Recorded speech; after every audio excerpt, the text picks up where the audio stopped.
بسم الله الرحمن الرحيم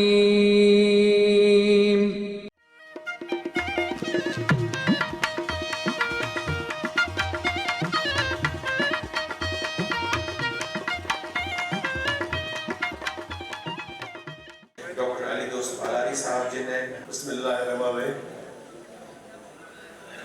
तमाम घणा थोरा नसीसा और जनाब मलिक चंगे साहब मुझो काबिल एहतराम वॾो हाजी रमज़ान पालारी साहब डॉक्टर अनवर पालारी साहब टीकम साहब ऐं जेके दोस्त स्टेज ते वेठल आहिनि ऐं हेठि जेके दोस्त वेठल आहिनि मुंहिंजो प्यारो दोस्त मुंदर खान बारिजो साहब सभिनी खे अस्सलाम वालेकुम। जीअं त अॼु ॾाढी ख़ुशी थी आहे गंगूमल जे आमद में मुंहिंजे शान में एतिरा दोस्त गॾु थिया आहिनि ऐं कोस्तान जे लाइ वॾी फ़ख्र जी ॻाल्हि आहे। असां वटि जबली ॿोली में ॻाल्हाईंदा आहिनि त बुठी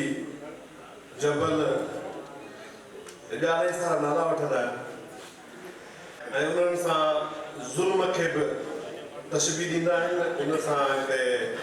आनर कुल जेको माण्हू हूंदो आहे शख़्सियत हूंदी आहे उनखे बि तशबीह ॾींदा आहिनि। गंगूमल उहो शख़्सियत आहे हिकु मुंहिंजे हिसाब सां त कुझु न पर जेके कोस्तान जो माण्हू जबल चवंदा बुठी चवंदा कोस्तान जो वॾो पोता जंहिंखे ललकारियो जंहिंजे ज़ुल्म जे ख़िलाफ़ लिखियो जंहिंजा ज़ुल्म जेके जबलनि में ॻोढ़ा इलाइक़नि में ॿुधण में कोन ईंदा सोशल मीडिया एतिरी एक्टिव न हुई हिन वक़्तु अलहमदुलिल्लाह आहे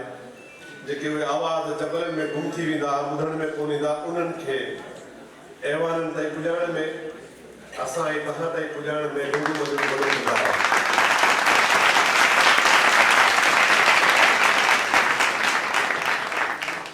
असां हिकु ज़ुल्म जो शिकार थी करे पालारी सिंध पालारी तव्हां जे नाले सां हिकिड़ी तंजीम ठाही जंहिंजा सरवाण हाजी रमज़ान पालारी साहब ऐं डॉक्टर अनवर साहब आहिनि। उनजी क़यादत में असां कमु कयूं पिया त असां जॾहिं इहो एहतजाज शुरू कयो पंहिंजो ॻोठ यूसुफ पालारी खां त मूंखे ॾाढी हैरत थींदी त हिकिड़ी ॿ मुंहिंजी स्पीच हुई डॉक्टर साहब जी हुई ॿियनि दोस्तनि जी हुई अञा उहा स्पीच ख़तम ई कोन थींदी त उहा पंहिंजो स्क्रीन ते दोस्त ॾेखारींदा त उहा हीअ ॾिसो अञा आउं हिते बीठो आहियां वेहंदसि त उहा पोस्ट जेका उहा हली वेंदी हली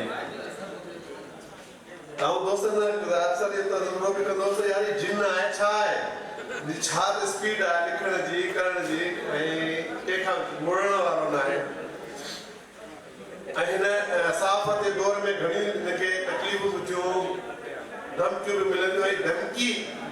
बि असां मिसाल ॾींदा आहियूं किथे यार कंहिंखे धमकी ॾियणी आहे असां ग़रीबनि खे भले ॾियासीं सही ॻाल्हि पर गंगूमल खे न ॾिजो छो जो सुभाणे पाड़ो कंदे देरि न कंदो ऐं थींदो बि ईअं आहे त जेको धमकी ॾींदो हुनखे ॿीण ते धमकी वरी मिंट ॾेढ जे अंदरि वापसि स्क्रीन ते अची वेंदी त मुंहिंजो गंगूमल जी ज़रूरत खे सलाम आहे। असांजे जिदोजहद में बि गंगूमल जो वॾो हिसो रहियो आहे हुनजे लाइ हुनजो असानमंद आहे थोरा कोन आहिनि त हिन बि असांखे गंगू साहब सुठो टाइम ॾिनो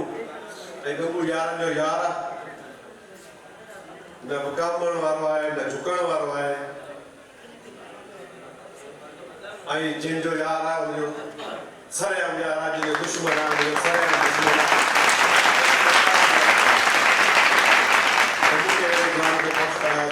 सलाम पेश कयां थो गंगूमल जी ज़रूरत खे सलाम पेश कयां थो अलाह साईं हिनखे 100 सालनि जो करे ऐं इन सां गॾो गॾु जनम जी मुबारक ॾियोसि थो त धीमे लहजे में गंगूमल खे सिंध पालारी तव्हां जे तरफ़ां डॉक्टर अलीदोस पालान जी तरफ़ां लख लख महिरबानी।